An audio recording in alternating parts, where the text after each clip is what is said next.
Vamos conversar agora ao vivo com o governador do Maranhão, Flávio Dino, e o governador de Alagoas, Renan Filho. Um bom dia aos dois governadores. Também participam desse nossa conversa, desse nosso debate, o Yuri Pita e o Igor Gadelha, além, claro, da minha colega Elisa de Novo Dia. Bem, vamos lá, começando então o nosso debate. Começo fazendo sempre as mesmas perguntas para os dois. E a gente também tem um cuidado aqui, governadores, com relação ao tempo. Para que seja uma conversa equilibrada, a gente monitora o tempo, por isso, por favor, respostas sempre um pouco mais concisas para que a gente consiga abordar a maior quantidade de assuntos durante esse nosso debate. Vou já começar com uma notícia que trouxemos há pouco do auxílio emergencial, o socorro a estados e municípios. A gente teve a informação que esse dinheiro já chegou aos estados. De fato, já chegou esse recurso aos estados, já há uma previsão de como será utilizado esse recurso e se na avaliação dos senhores, se esse recurso é suficiente para fechar as contas do estado. Eu começo então com o governador de Alagoas, Renan Filho. Seja bem-vindo, bom dia.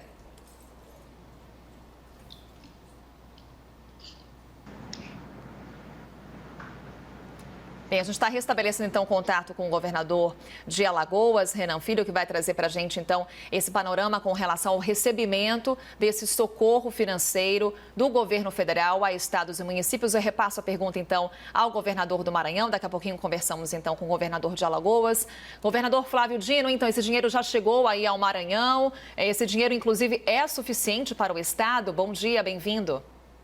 Bom dia, um prazer falar com todos que nos acompanham pela CNN, todos vocês que estão no estúdio, saudar o governador Renan.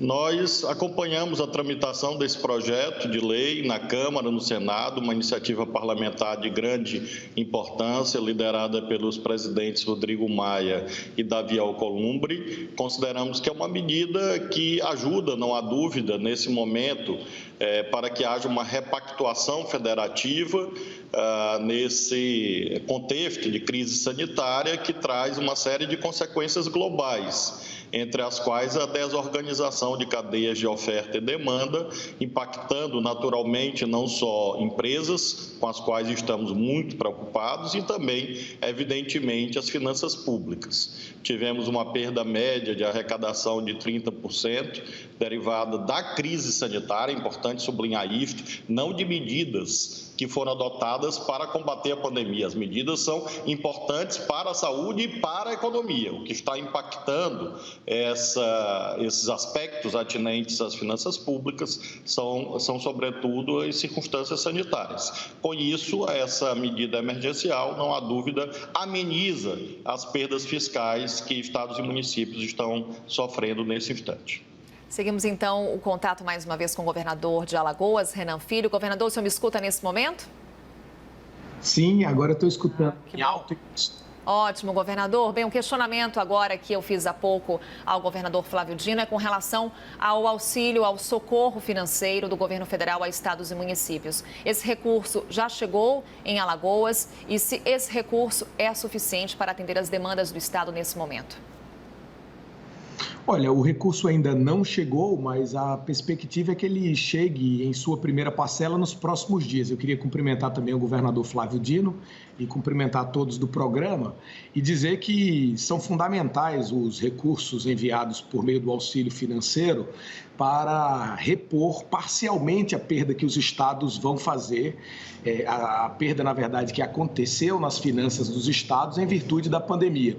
Os estados brasileiros têm feito a maior parte do enfrentamento à pandemia, abrindo o maior número de leitos, obviamente com a colaboração dos municípios, com a colaboração também do Ministério da Saúde, mas recai sobre o Estado, sobretudo os leitos de mais alta complexidade, leitos de UTI e também a articulação para que ao final da pandemia a gente restabeleça a normalidade no nosso país. Então é importante o auxílio financeiro nesse momento, porque ele dá a tranquilidade necessária para que os estados reduzam a perda de arrecadação e possam construir um melhor atendimento às pessoas agora e uma saída para a crise logo mais adiante.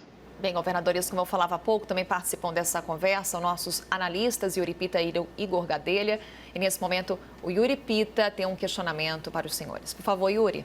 Obrigado, Carol. Bom dia, governador Flávio Dino, governador Renan Filho.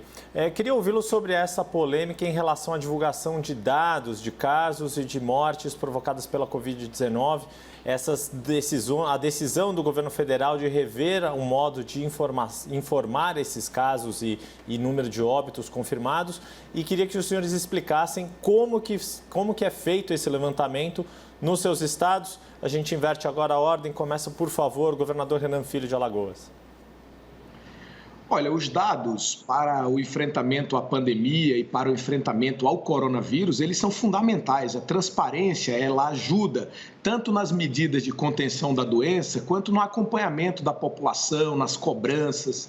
É muito importante que a gente siga a rotina internacional. Toda vez que qualquer país no planeta tenta estabelecer uma rotina própria, divulgar os seus próprios dados, o que dificulta a fidedignidade com o que acontece na sociedade, na vida das pessoas, isso atrapalha o combate à pandemia.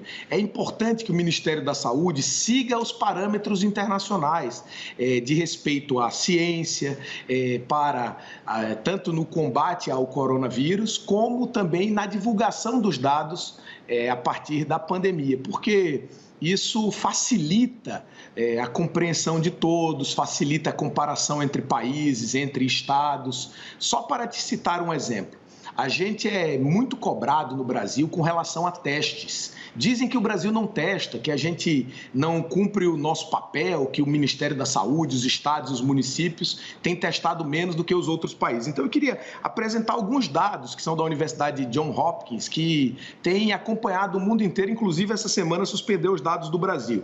Por exemplo, na Itália, foram feitos 235 mil casos foram identificados. Dentro desses 235 mil casos, aconteceram lá 33 mil mortes, mais de 10%. Na Espanha, 288 mil para 27 mil mortes, quase 10%. Na França, 150 mil casos aferidos para 29 mil mortes, ou seja, bem mais que 10%, quase 20%. E no Brasil, 710 mil casos aferidos para 37 mil mortes, ali algo em torno de 5%, bem diferente do que ocorre na Europa. Isso significa algumas coisas. É claro que a população europeia é mais velha do que a brasileira, mas também demonstra que o país vem fazendo mais testes do que outros lugares do planeta. Isso tem resolvido sozinho a pandemia? Não, mas para efeito de realizarmos essa comparação, é fundamental que nós tenhamos dados transparentes e fidedignos. Por favor, agora, governador Flávio Dino, a sua resposta. O princípio da publicidade está inscrito no artigo 37 da Constituição e, naturalmente, exige constância e coerência metodológica. Houve uma tentativa de mudar a metodologia sem que houvesse uma pactuação adequada. Nós consideramos que seria correto, o desejável, é que tudo que acontecesse em um dia fosse divulgado no mesmo dia. Ocorre que isso é inexequível, não por razões gerenciais ou administrativas, e sim por razões atinentes à própria dinâmica da pandemia. O que ocorre na prática? Nós temos 5.570 municípios no Brasil. Ora, as notificações são feitas pelas prefeituras, também pela rede privada. Os óbitos não acontecem apenas na rede estadual e também os casos não são confirmados apenas por laboratórios públicos estaduais, são também confirmados por laboratórios privados. Então, inevitavelmente, há uma distância temporal entre a ocorrência do fenômeno, a confirmação do caso, a ocorrência do óbito e a sua efetiva notificação. De modo que pretender que a metodologia espelhe apenas o que aconteceu no dia acaba levando ao descarte indevido de fatos que foram constatados posteriormente, mas que devem, sim, naturalmente ser retratados. Creio que esses ajustes metodológicos atabalhoados não ajudam, comprometem o princípio da eficiência, também inscrito no artigo 37 da Constituição, e creio que o Supremo Tribunal Federal resolveu isto. Na noite de ontem, o ministro ministro Alexandre de Moraes deferiu uma liminar numa ação impetrada por vários partidos, entre os quais o partido ao qual eu pertenço, o PCdoB, e fez com que haja esta constância, essa coerência metodológica que é desejável, exatamente para que haja segurança jurídica, transparência e todos nós possamos enxergar a real evolução da pandemia. Nós não queremos supernotificação e combatemos a subnotificação. Nós somos os principais interessados que esta crise seja superada. Então, é preciso compreender as questões técnicas segundo a ótica da boa-fé. E os governadores têm agido de modo geral com boa-fé e temos muitos problemas, estamos ainda num momento muito difícil, mas temos um acervo de êxitos como aqueles que o governador Renan acaba de mencionar. A letalidade no Maranhão é da ordem de 2,5%. Não chega a 3%. Então, nós temos conseguido manter uma rede assistencial com todas as dificuldades que tem garantido o acesso das pessoas. Mérito do SUS, do Sistema Único de Saúde e mérito dessa ação gerencial que precisa de dados fidedignos, corretos, transparentes, para nós irmos vendo que a pandemia ainda é grave, mas creio que vamos vencer essa batalha. Igor Gadelha. Bom dia, governadores. Eu queria saber dos dois se já há uma discussão aqui na equipe econômica de ampliar o chamado auxílio emergencial em mais 2 parcelas de R$ 300 e não mais 2 parcelas de R$ 600, como é atual. O que vocês acham disso? Vocês acham que os R$ 300 serão suficientes, mais 2 parcelas de R$ 300, começando pelo governador Flávio Dino?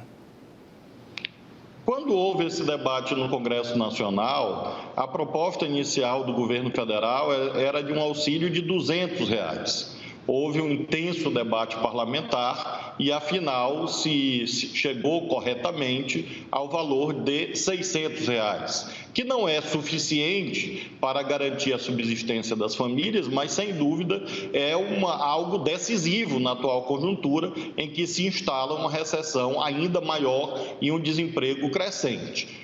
Eu tenho defendido que haja a prorrogação da renda emergencial e a sua perenização. Nós estamos vendo outros países do mundo, a exemplo da Argentina, nossa vizinha, que tem recorrido a mecanismos tributários progressivos. Por exemplo, creio que um empréstimo compulsório sobre os bancos, sobre o capital financeiro, previsto no artigo 148 da Constituição, seria uma medida acertada, ou seja, fazer com que os bancos que concentram hoje muito dinheiro, uma lucratividade muito alta, possam ajudar a manutenção da renda básica por mais tempo, e no valor de R$ 600, porque consideramos que isso é socialmente justo e, acima de tudo, é economicamente inteligente, porque garante poder aquisitivo da população para ativar a economia, proteger o setor de comércio e serviços nesse momento que o Brasil tanto precisa.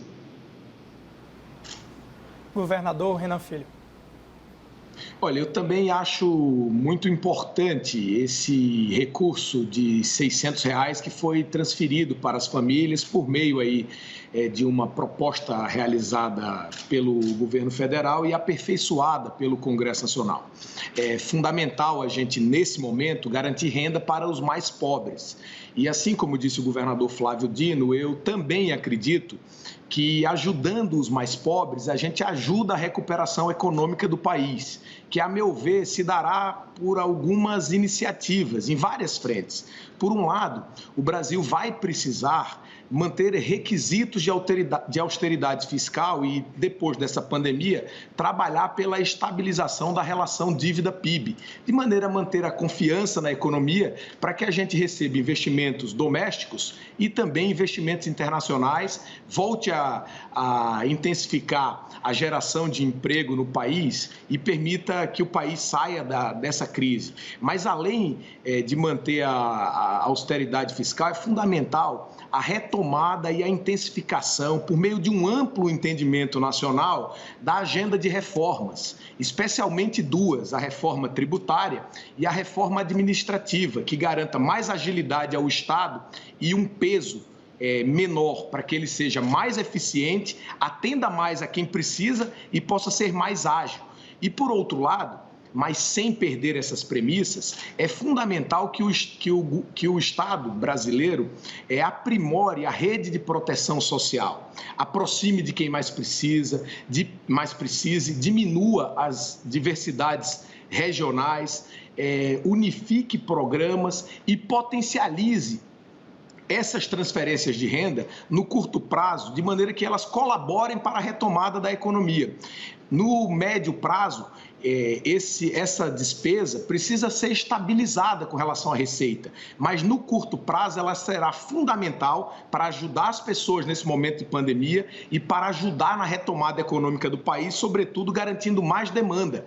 O Brasil só sairá dessa crise no curto prazo se nós criarmos condição para o povo voltar a comprar, para a demanda crescer. Então, assim como disse o governador Flávio, eu acredito, como pensa inclusive a equipe econômica, será fundamental manter esse auxílio emergencial por mais meses para as pessoas e, mais do que isso, pensar numa remodelagem para os próximos anos no Brasil, de maneira que a gente inclua cada vez mais aquelas pessoas que são excluídas do orçamento federal, no orçamento como forma de proteção social. Perfeito, muito obrigada. A CNN agradece a gentileza dos governadores do Maranhão, Flávio Dino, e também de Alagoas, Renan Filho. Bom dia para os senhores.